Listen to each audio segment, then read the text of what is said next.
Pour ne rien manquer, abonnez-vous maintenant.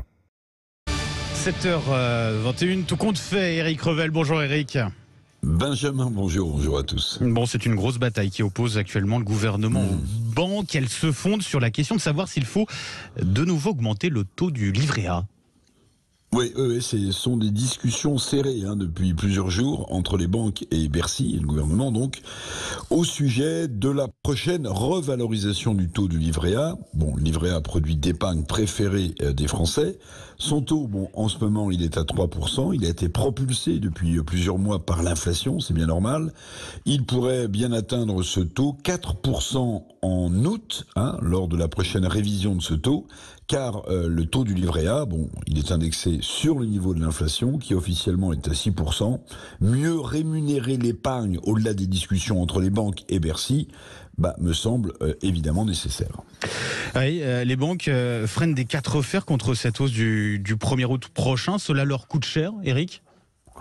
Oui. Disons que certaines banques qui abritent beaucoup de livrets A, comme la BPCE, la Banque Postale ou le Crédit Mutuel, toutes ces banques, évidemment, regardent d'un œil inquiet cette nouvelle hausse programmée du taux du livret A, parce que un point de taux de plus va leur coûter évidemment des milliards d'euros en rémunération supplémentaire, d'où le lobbying intense en ce moment des banques auprès de Bercy. Mais disons-le tout net, l'épargne populaire doit être protégée, notamment en période de forte inflation, ce qui est le cas. Donc franchement, les banques, doivent mettre la main à la poche. En dépit des problèmes lourds de pouvoir d'achat, une partie des Français continuent d'épargner. Le livret A bat des records dans le même temps. Oui, alors pas tous les Français évidemment. Le livret A, il a engrangé 20 milliards d'euros de collecte au premier trimestre de cette année 2023. Au premier trimestre, plus 20 milliards sur le livret A, ce qui constitue tout simplement un record depuis 15 ans. Les 20% des ménages les plus fragiles qui peinent à finir les fins de mois, ou qui n'y finissent pas d'ailleurs, n'épargnent évidemment pas. D'où une nouvelle fracture qu'on voit naître sous nos yeux.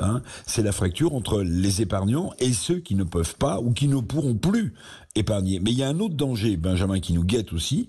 D'abord, cette frénésie d'épargne, que dit-elle du climat de la société française ?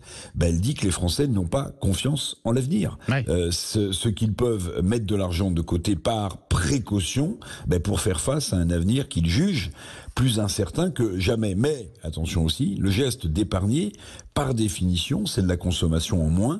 Or, la consommation, c'est le premier moteur de la croissance française. Donc, on comprend aussi qu'un taux d'intérêt trop élevé sur le livret A, c'est encore plus d'épargne. Forcément, on va là où c'est mieux rémunéré, mais c'est moins de consommation. Et donc, une contre-indication pour la croissance française, qui se cherche, vous le savez, bien des raisons d'espérer en ce moment. Effectivement, tout compte fait. Merci beaucoup, Éric Revel, et à demain.